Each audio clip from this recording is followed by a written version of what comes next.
So, hi everybody. Welcome back to this series and this chats on the US elections. Today, we are here with our friend Markha Valenta, who is another member of the board of the Dutch Association of American Studies and teaches at the University College Utrecht. She's a fine observer of everything that is American, and she's American. So I guess she's in the best position to give us a fresh insight into what's going on the other side of the Atlantic. I have to admit I'm biased because I really love what Markha does in terms of teaching and writing. I like her style. So I guess that throughout this interview, you will hear me many times just saying, I agree. But that will be... This is why I said yes, yeah. Exactly.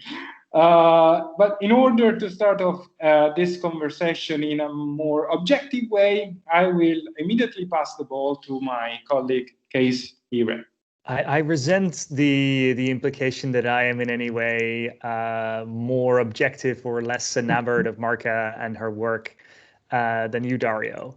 Markha, we started last week's conversation with George, who, like you, is an American who teaches the United States, who interprets it for a Dutch audience from the other side of the Atlantic, by asking him how he has been sort of watching the political drama unfold. So we were going to ask you the same question, but then, of course, we've just now realized that you've only just returned from the United States and are here post-quarantine from New York. But perhaps you can still tell us something about the way that you are, as an Americanist, as a scholar, as a teacher, as a concerned citizen, have been kind of watching the events of the last few months or so unfold. Yeah, well, because I was thinking about this, and I think the election is one of the things that really keeps me still very tightly tied to America. And I think it does it in different kinds of ways. So I think on the one hand, what you experience is, as an American, you'll have many more people who sort of come to you and just say, what the hell is going on over there? So you will have an appeal made to you to, explain, defend, feel ashamed, feel embarrassed. So I think that's one aspect. Another aspect is that I do have a sense of sort of internalized responsibility, so that whatever happens there, you do have a sense of that you bear implicitly and ethically and politically, that it is a component of your doing. So right, not in sort of the national, rational, what does one little vote make a difference this way or that way, but in the sense of being part of a moral and political community. So this is the community of which I am a part. And so its outcome is also part of my responsibility, and it affects me in that fashion. So I think it touches me in a way that different than it touches many Dutch people, probably most Dutch people. And at the same time, over the years of attending to it, I've just become very fascinated. So I think it's also just something that it's something also that actually that lets me think about much larger questions about, what is political community? What is moral community?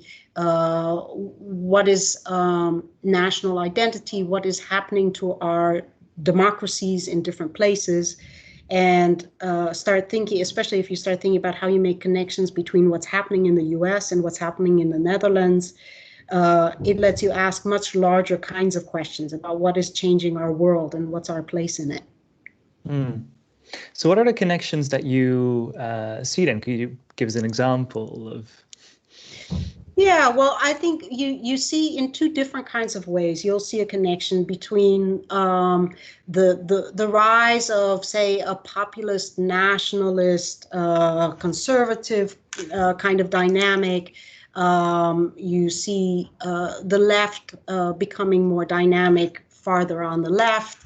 You see the issue of identity politics and of race and Black Lives Matter and the ways, the kinds of impact that has.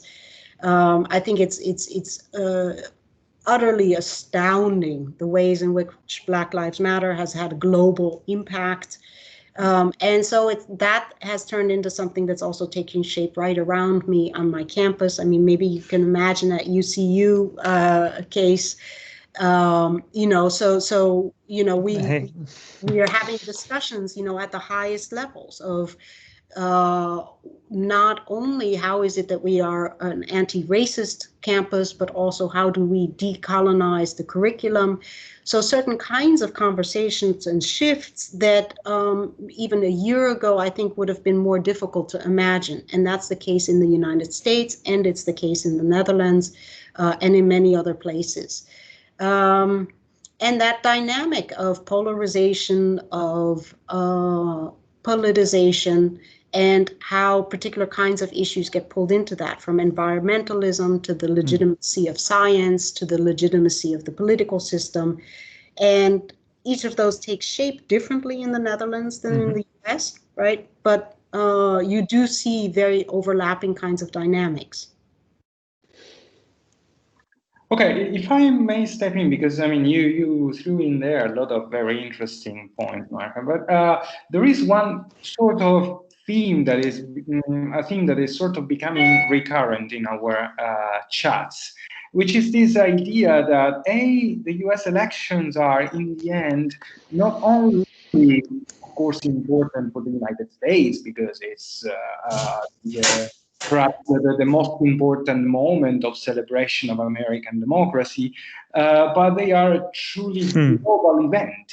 I would call the Black Lives Matter protest the most important moment, but okay, go right ahead. Yeah, well, this is exactly where I wanted to go. I mean, the US elections still are an institutional moment, you know, celebrating the institutions of the United States. But what is attracting attention, especially from abroad, is something that escapes the institution and has roots more in America's society. Do you see this distinction as present and vivid clearly among your students, or it's something that is only, you know, interesting as academics? Oh, no, I mean, I think that's something that I really had to actually learn as a teacher when I was teaching Dutch students, is just how very different that is about the US. So it wasn't even obvious to me. I just took it for granted that you have this very dynamic and kind of diffuse relation between the institutional politics and the social politics. And that's something actually that you'll find in all the different institutions, right? So, for example, Delta Airlines, there's, maybe you guys saw this, there was I think it was a Twitter post that went viral. There was a woman who took a flight on Delta Airlines, and she was going to a march in Washington, and she was African American, and then next to her was a white woman who, when she realized where she was sitting, went to the bathroom, changed her her mask into one that said "Blue Lives Matter," and then the two of them sit down, and the woman with the Blue Lives Matter mask started a conversation in which she said, you know, things that could be insulting or things that were denigrating. And I don't have the details, but it started getting people involved around. So it exceeded just these two women. And so she was saying things that were offensive and that were angering to the people around her.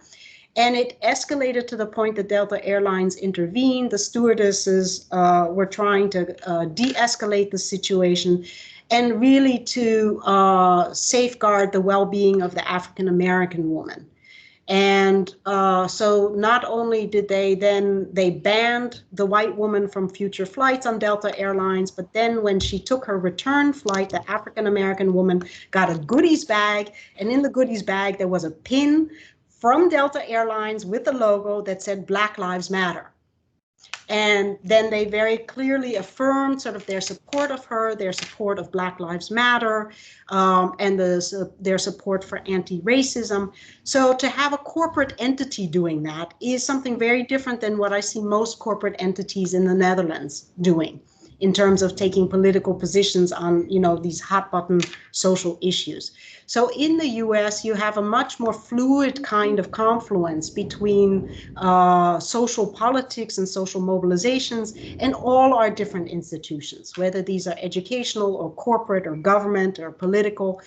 And I just took that for granted. That was just what I knew. And then to come here and really have to explain that to my students and discover how I would explain that in a Dutch context took some work, and it took some years before I really started thinking explicitly. And that also got me very interested in trying to understand the Dutch system.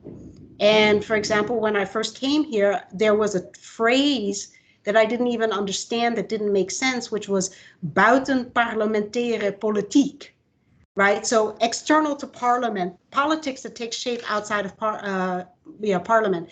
And I didn't know what they were talking about. I thought, what do you mean? Of course it does. Like, why would you have a special term for this? But this is very interesting, because it connects very well with what George was telling us last week about this interest that sometimes you see in students, almost obsessive, in all the details about the US elections as a process, as an electoral process, a political process, which you are telling us it's not possible to be fully understood without its connection to society and this fluidity of exchanges between society and politics. And of course, the fact that now everything that is happening in American society is becoming global makes things even more difficult and to be understood and more fluid. Things that are quintessentially American, like Black Lives Matter, are now becoming quintessential contemporary, typical of our own society. Yeah, but they've been, in the 1960s, right? You saw global networks. Malcolm X was traveling, to Africa, was traveling to the Middle East. He was, celebrated as an international figure. And you had whole connections between also, activists in India and the civil rights movement. So there's many, there's a long history of these global subaltern connections and networks. There's really fantastic work, right, on like the revolutionary Atlantic. And so I think that these informal networks of critique, of mobilization, of radicalism, and of counter narratives are something that we see going back to the very foundations of the Atlantic world. And then you have, with each generation and with new technologies, you get different iterations, you get different variations, but the networks continue. But do you think that Delta would have adopted "I have a dream" slogan back in the 60s? No, right? Yeah. So you really do have a transformation, and that I think really is. You see elements of it very clearly. So, for example, for me personally, right, it was amazing when corporations started recognizing gay marriage, gay personal relations. And I think explaining something like that to students, right, that corporations led the way in that regard. And that's really sort of the two-sidedness of corporations. Corporations are legally human beings in the US legal system, right? But and it gives them a kind of distorted influence and power on something like the formal politics and the invisible elections, the invisible kinds of decision making that take shape, that create the kinds of candidates that we have, and a Senate full of millionaires. So in that sense, corporations, right, have a very distorting effect, at least if you have a certain kind of democratic sensibility. But on the other hand, they lead the way also when it comes to social change. And so for me personally, right, that was pretty amazing, was to have corporations. They were in the forefront of recognizing gay relationships as legitimate relationships. And that's important if we're talking to an international audience, right? Because people get their health insurance through their work. And if you're getting a health insurance from a corporate employer who says, yes, your gay spouse or your gay partner can also be on this health insurance, that makes all the difference in the world, right? So to have the corporations lead the way in that regard, when it came to health insurance or when it came to other kinds of, social occasions and so forth, to recognizing gay relationships, that really paved the way for then the rest of society to also start recognizing that, culminating, right, in the Supreme Court recognition and affirmation. Go ahead, Kate. To what extent, by the way, do you think, I'm just wondering to what extent you consider this sort of a universal quality of politics anywhere, or whether there is something quite distinctly American to it, or at least within the current kind of American constellation, where at least during the past 4 years, we've seen very little in the way of legislative initiatives. The gridlock in Congress has kind of reached kind of legendary proportions. Does that leave kind of a political vacuum then for these kind of corporate or social actors to kind of move into? Yeah, I mean, I think there's I don't know if there's a vacuum. So I think that corporations have, from the beginning, because of the type of sort of political economic system that you have in the US, and the place that corporations, I mean, if you look at, for example, what are the largest donors in the US, right? These are all people who were corporations that were robber barons, that go back to robber barons and railroad investors and so forth in the 19th century. Well, them and the tech companies, the robber barons of the 21st century. Exactly, right? So we have, in the US, you have a long history of these corporations playing a very different kind of social role than they would in the European context. At the same time, I think the other kind of question that you were asking, that you started with, Cees, about the relation of the informal to the formal, I think that's something you'll find in every country. It's very different what kind of shape, right? So in the Netherlands, for example, you have a whole sort of semi-invisible network that is very, very influential, of advisory bodies, of semi-public, semi-private, bodies and so forth. And those, right, have been, I mean, that was something I really had to discover as an immigrant here, because I looked at when I looked at the representative, like the lower house of parliament in the Netherlands, at a certain moment I was here, and it was much more diverse and multi-ethnic than the US Senate, for example. So Barack Obama was elected at that moment. When he left the Senate, it became a lily white Senate, right? There were no other black senators at that moment. Where at that moment, then I could look at the Dutch lower house, so not the Senate, but look at the Dutch lower house, and it was much more diverse and multi-ethnic than the US Senate. And so I was thinking, wow, the democratic system here is so porous. I was, sort of in this fantasy, oh, look, you could have an Afghan refugee comes here at 10, by 18, he's getting elected, for the Socialist Party into, the parliament.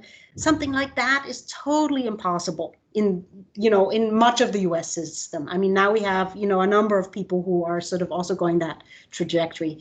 So, but then I discovered that you have this other network, and that's very much, white men over 50, who are an old boys network and who have gone to the best, universities and sat in, fraternities together in those universities. And, so you have a very, and that plays a stabilizing and a conserving role. And that's the other half of the political system, to my sense. I'd have to talk to sort of somebody who's really rooted in the Dutch political system to see if they agree. But as an immigrant who's interested in politics, that's my impression. It's a very interesting characterization, that of that positing kind of formal and informal politics, and also thinking about how that plays into the politics of the Trump administration the last 4 years, how that plays into the election. I mean, I suppose one way to understand the way that this election has been framed is, in a sense, a plea from the Democratic side for a return to formal politics, right? For an aesthetic that looks more at a base kind of political procedure, precedent, as against the Trump way of running things through informal deal making, through the politics of clan and family. Yeah, I mean, to what extent do you think you can see it that way? Yeah, I Are mean, we? I mean, you are plugged in to the politics of the American left, and you see those divisions there as well within the Democratic Party between those who advocate a return to normality and those who see this election as an opportunity for much more transformative, revolutionary change. right. Yeah, and I mean it's complicated. So, for example, if you talk about a politics of clan, right, the Kennedys, and the shock that there was just now an election in Massachusetts in which you had for the very first time, right, that a Kennedy lost an election for statewide office. So we have our own political families, right, among the Democrats and on the left, and. Yeah, about a return to normality. I mean, I think, yeah. So what you were saying, yes, there's that divide in the Democratic Party between sort of an establishment and a much more, mobilized, activist, left-wing Democratic part. And I think depending on where you are in that, you also understand sort of what those two components are doing differently. So, for example, a return to normality, if you're looking at it from a really progressive left-wing Democratic position, what that means is a return to, democratic establishment politics, which have a lot of problematic aspects from that, because of the entwinement with the corporations, the entwinement with think tanks that are in fact the same think tanks to which the Republicans turn when they are also in need of input. So the mainstream Democrat and Republicans, right, they share an entanglement with, high-level economic elite, high-level corporate power, with a certain set of sort of liberal think tanks that are very centrist and very committed, for example, to the particular kind of transatlantic order. And yeah, so is that a normality to which we want to return? And at the same time, I think the Democrats, if you look at what politicians do, right, I think Democratic politicians are just as adept at playing the game as Republican politicians. So the mix of, strategy of, sticking to the rules, breaking the rules, using the media, distorting or not distorting, making calls to legitimacy, warning of existential, failure if the other side wins. I think there is a kind of fundamental undermining of the, political system and of our institutions that is taking shape under Trump. But the thing that actually really worries me is that so much of the Republican Party is very willing to tolerate that. And I think what that suggests is that Trump is more a symptom than the cause. And I think that's an argument, right? People have discussions about that. How do we balance those two things? Trump is cause and Trump is symptom. Yeah, in fact, I wanted to jump on this because I really like the way in which Cees framed it. I mean, institutional normality may very well mean, being able to distinguish between the American presidency and the persona of the American president, the personality, the individual. Because at times it seemed, at least to me, to an observer which is miles away from the United States, that most of the times Republicans in these last 4 years have been way more attached to the defense of the individual, of the persona, than to the defense of the institution as the American presidency. And this, of course, has a lot to do with the personalization of American politics and the polarization of it. So perhaps, a return to normalcy may be unspeakable if by normalcy we just mean, the respect of the democratic institutions, the rules of the game. Then content-wise, you were giving us a picture of American politics and of American society that is way more complex than analysis flattening everything on the role of the candidates or the presidential politics sometimes render. So society is way more complex than Trump and Biden. But when there is this mismatch between a very complex society and politics that doesn't know how to change, usually you have reformative inputs. Do you think that the Democratic Party can still play that role as the party of reforms with Biden there? So, like aligning politics and society back again, or it's just a lost battle? No, I love that question because I think it's the same question I have, and I don't know. I mean, so you see that it is, that the party is responsive, to sort of the more progressive uprisings, and you see that in the standpoints of individual politicians who are shifting, like Kamala Harris, right, has shifted to the left of where she had been 15 years ago. So and many others with her. So you see that a political party and the individuals in it are still responsive to the kinds of developments that are taking place.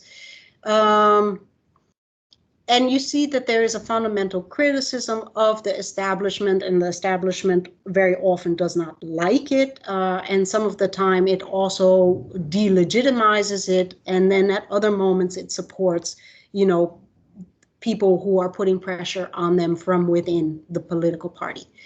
At the same time, I mean, and I think this is, for example, what we see also beyond the United States. What really fascinates me is a much more globalist look at the United States, right? So where we're thinking that the dynamics that we're seeing in the US are not just taking shape in the context of the United States history, United States institutions, but are deeply embedded in what actually are global processes.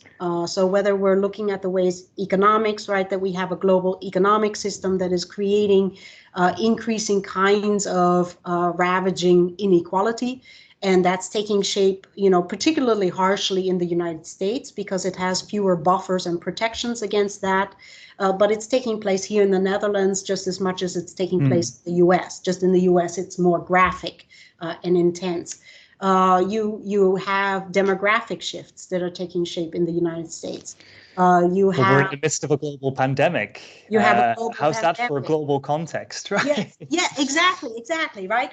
And the global pandemic, right, is showing us sort of putting pressure on our different supply lines and that are also international. So we have, that all of us are embedded in this international system. And then we have political systems, our democratic system. I mean, what fascinates me is that we have democratic systems that were crafted very carefully to function within national borders, while internationally, we were ravaging empires, if you're speaking from within the Western context, right? So for a long time, these had a very kind of dynamic interrelation that was functional. You could have a functional democracy, and you could be a functional, colonial imperial power, and those were not necessarily in tension, while now those are coming to be in tension in different kinds of ways because we have, a much more diverse and differently diverse kinds of populations within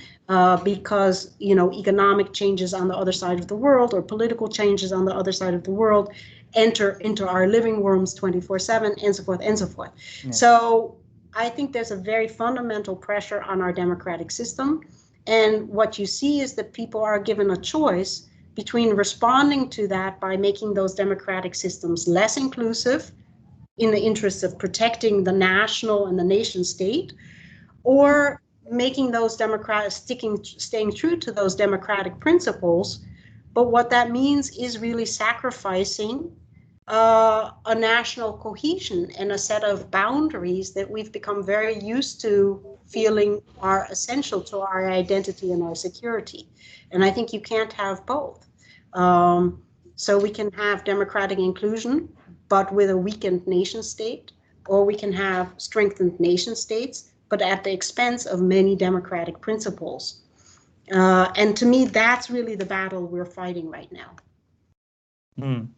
How do you see that working in the context of it's a fascinating analysis, and it leads me back to a question I sometimes try to ask myself, right? As a historian, suppose we were reflecting on these events kind of from 50 years into the future, kind of what is the introduction that you're going to write about the book of the history of today, essentially?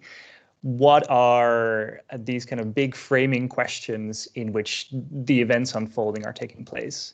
And that's very hard to do from the present. It's almost impossible. But it does strike me, and this is one thing that struck me as I was listening to you, is how that works out in the context of climate change.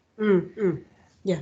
Where we see, it's undeniably a global context to which the United States is a major contributor, but far from the only one. And but yet within that, we see within the United States appeals to kind of change the current climate status quo are then phrased in terms of a Green New Deal.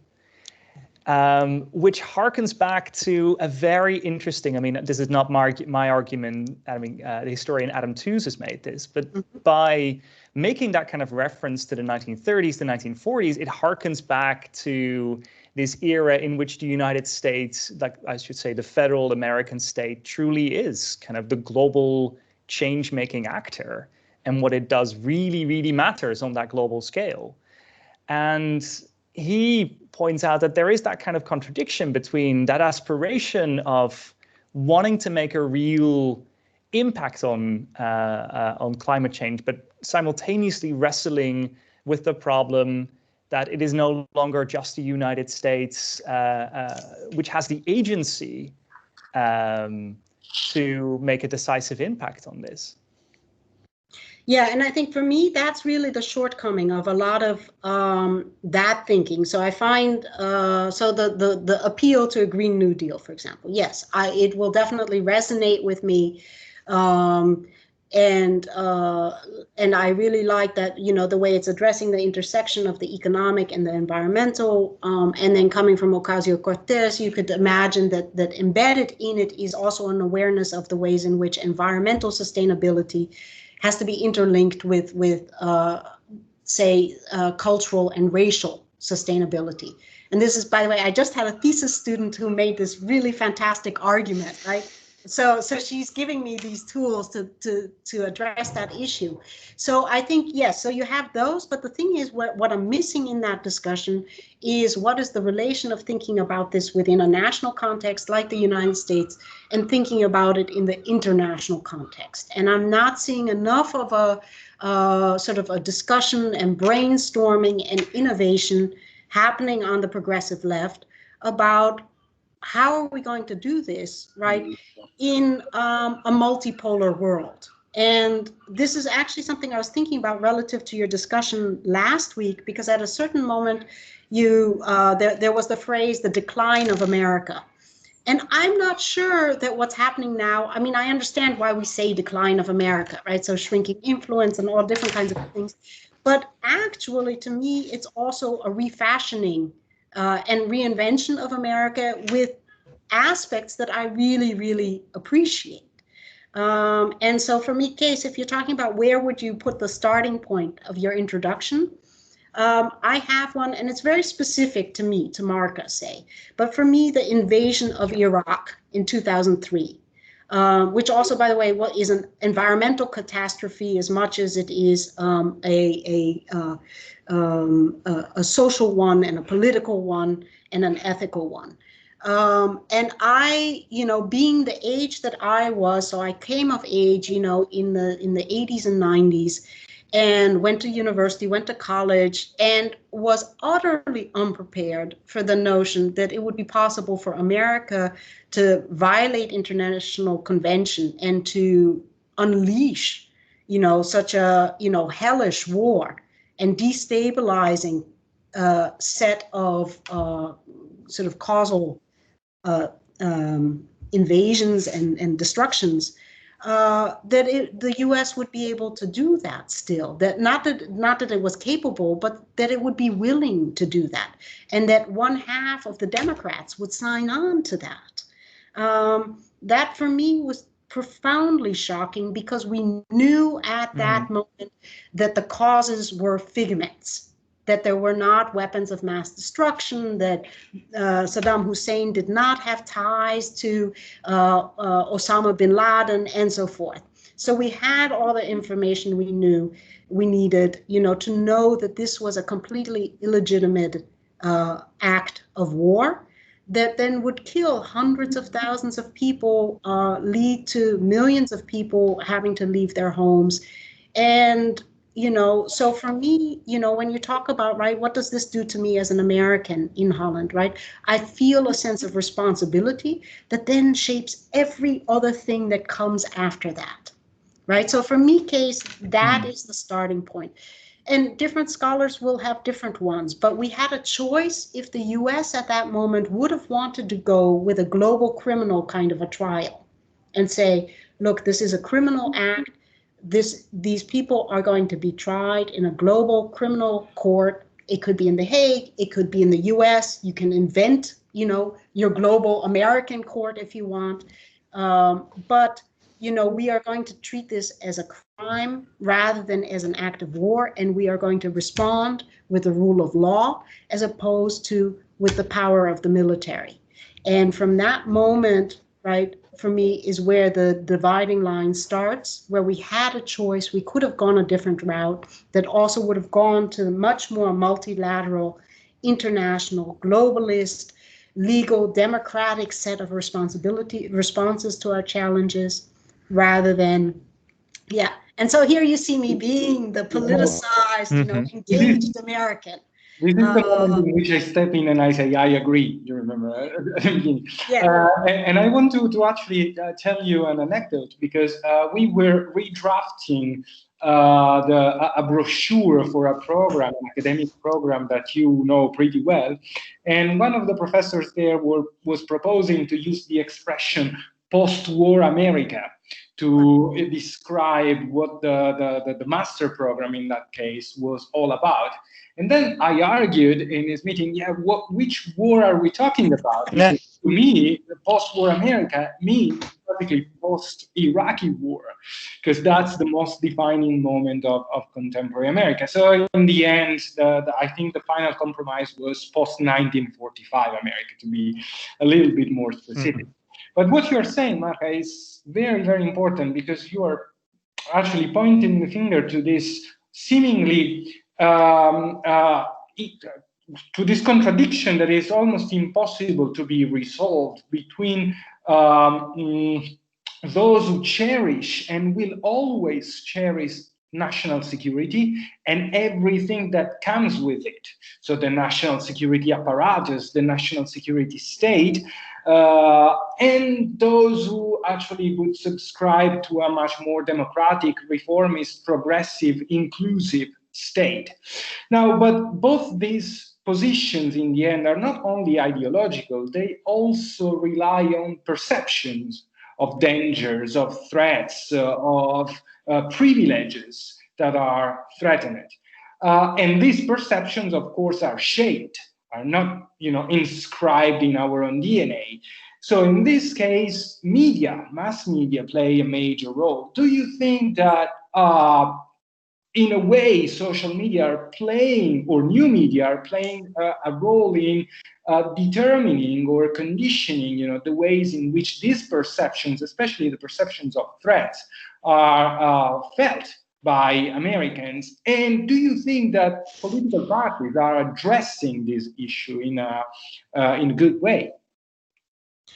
Yeah, I mean, and I think I really like that question, because I also think it connects to the question that Cees was asking, because I think for me, that actually, in terms of writing a history of the present, or from an imagined, perspective 50 years down the road, that aspect is in some ways the most difficult for me to get a hold of, is the extent to which, how do you weigh, to what extent are a number of the changes that are happening now actually being driven by the fact that we have this new medium, right? So you're thinking the medium is the message.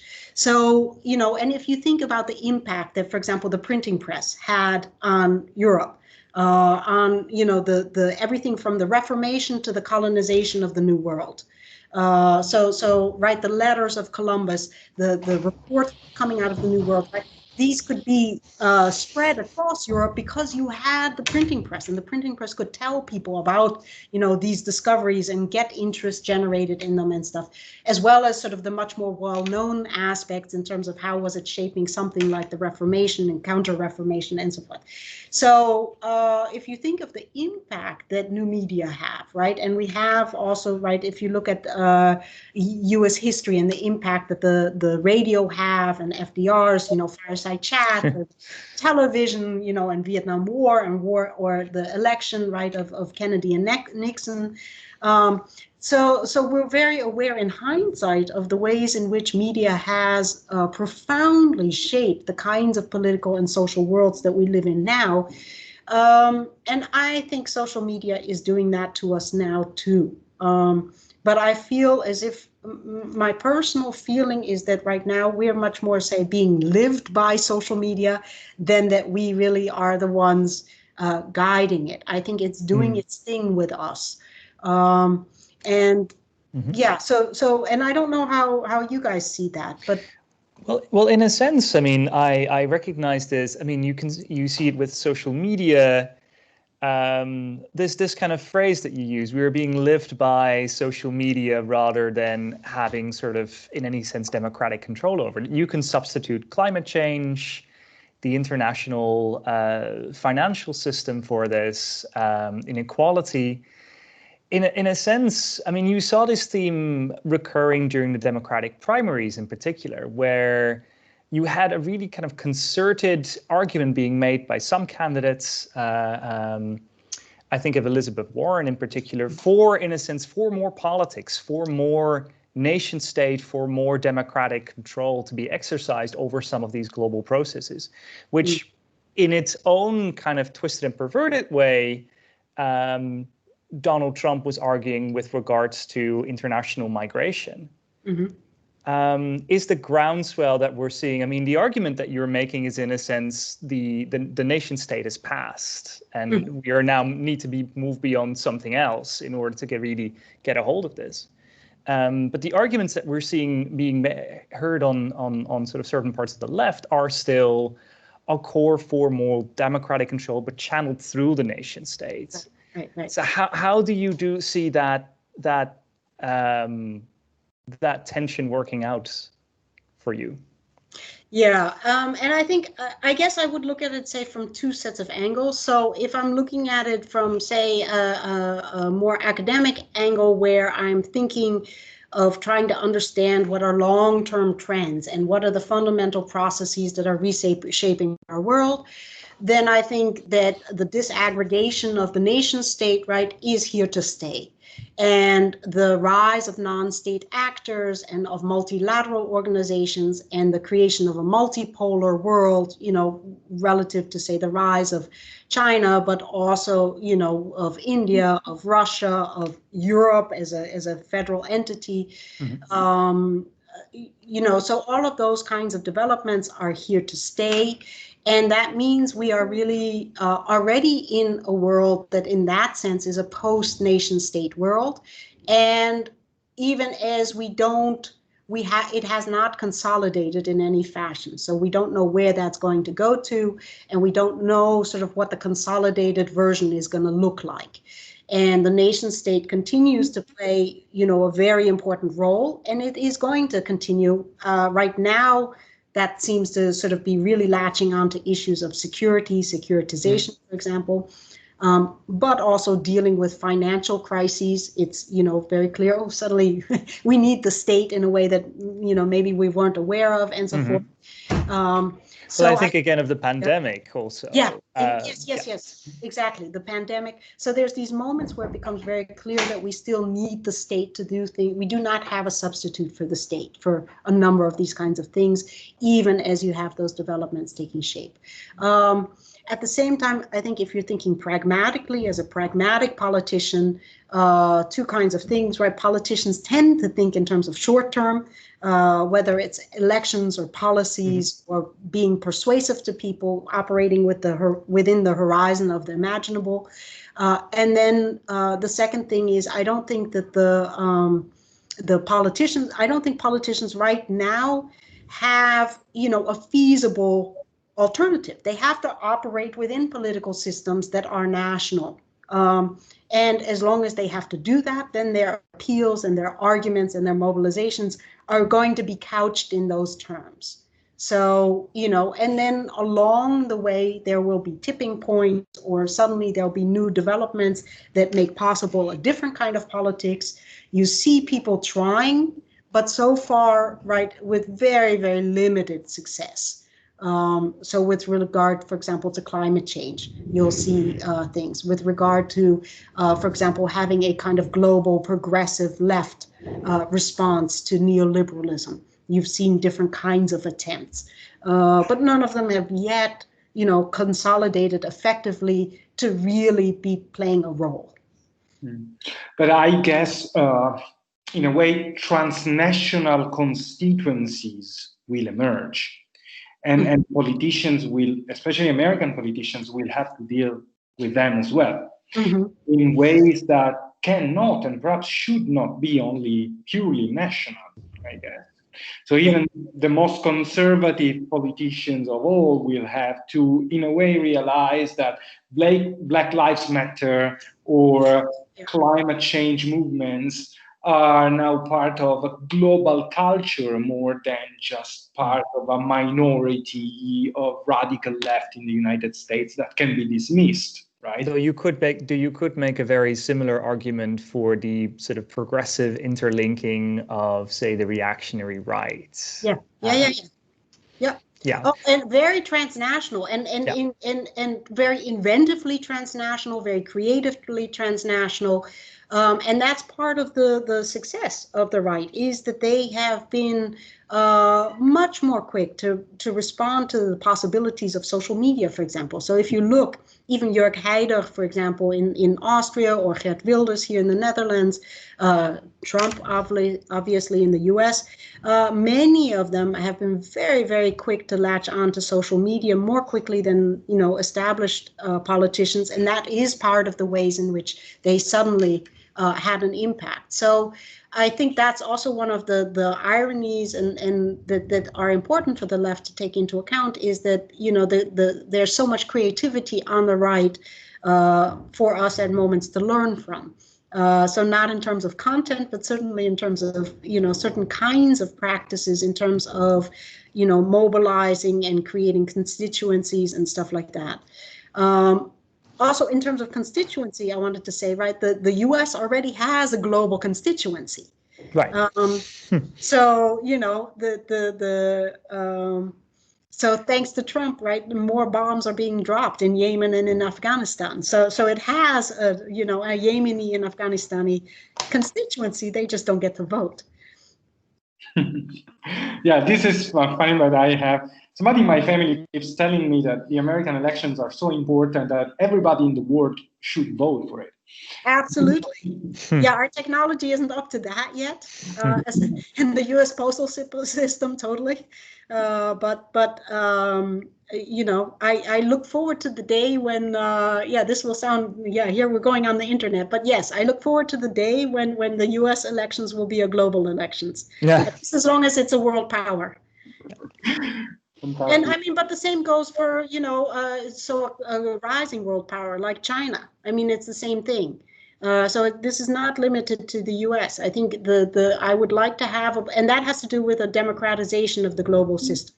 That we need to, move even, I mean, for people who are pragmatic, this is totally beyond the horizon. But I think we have to have a sense of where we're moving towards, or where we'd like to. And I want to have a global system in which there really is accountability of politicians for global actions, regardless of whether those impact citizens or non-citizens.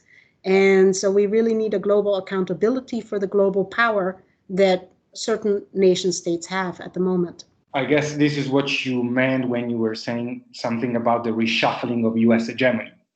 So, yeah. Bringing this democratic pillars to a system that is now interdependent anyhow, willing or not. An infected bat in China can produce effects in the whole planet. So. Yeah, is the democratization, and I think also an embrace of a multipolar world. And I think, that's the thing, is that if we accept that it's the decline of America, if we think that a multipolar world is against the interests of America. But from my perspective, a hegemonically powerful America is one that also is hegemonically criminal, because there is not a system of checks and balances in place. So it can decide, for example, to invade Iraq and nobody can stop it. And if we have a multipolar world, then we can create also a system. It's a step in the direction of creating a system of checks and balances that contain, the US and the US president have a kind of power that no individual and no single country should have.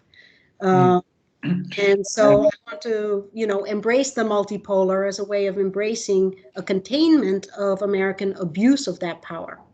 Is that really moving? I mean, I'm sorry, I realize that we are already sort of pushing time limits here, but it's a fascinating discussion. I do wonder how that kind of relates to the issue of the nation state. I mean, I can see that argument is moving away from the American nation states. Right, power shifting sideways towards other centers of power, notably China, India, possibly the European Union.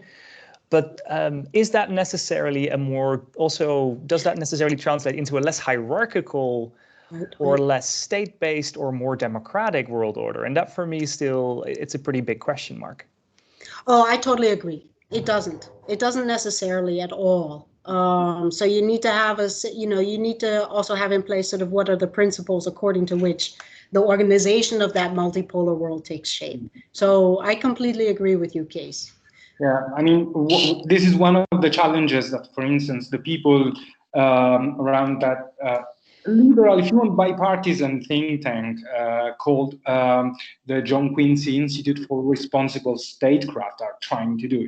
There's much to blame about, liberal or neoliberal think tanks, but I think that the intention of that, reshuffling US foreign policy along lines that are more democratic, more accountable, is something that we should all hope for. Mm-hmm. Markha, I think that this is it. I mean, I really have to thank you a lot, because this has been fascinating, very interesting, and gave me a lot of ideas. It left me with more questions than I had at the beginning, which I think it's a good sign. And I would really love to keep talking to you and asking you all these questions, but I also know you have a meeting in a while, so we liberate you and let you go, but not before really having thanked you again for your kind availability and for your enlightening, actually, and also reassuring messages about the United States. So really, thanks a lot. Well, thank you, both of you. I really enjoyed this, and I really appreciated you asking me. So thank you, both of you. And I love, this whole, set of episodes. So good luck also with all the interviews. Thanks very much. Thanks a lot. Bye. Bye-bye.